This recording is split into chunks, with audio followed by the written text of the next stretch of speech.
Hello, this is Justin Harwell with the GIS Department of the Texarkana Water Utilities, and today I'm going to show you how to work the Texarkana Parks and Trails application.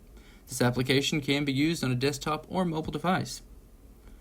To begin, you will notice on the left-hand side a map that shows the parks for Texarkana, Texas and Texarkana, Arkansas.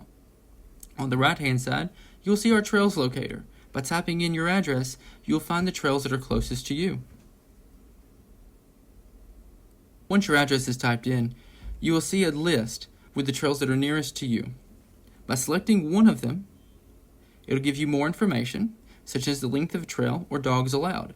If you need more information, you can also select the For More Information.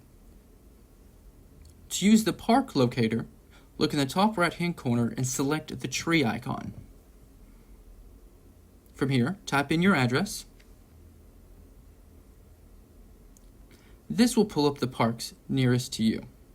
By selecting one of these parks, you will see the hours of operation and the address. From here, you can also make a reservation or be redirected to the park website. We also have a list such as barbecue grill, dogs allowed, and picnic tables. In order to get directions, select the Directions tab. This will pull you up with turn-by-turn directions, and that can be printed off selecting the print icon. It's as simple as that. Have fun exploring.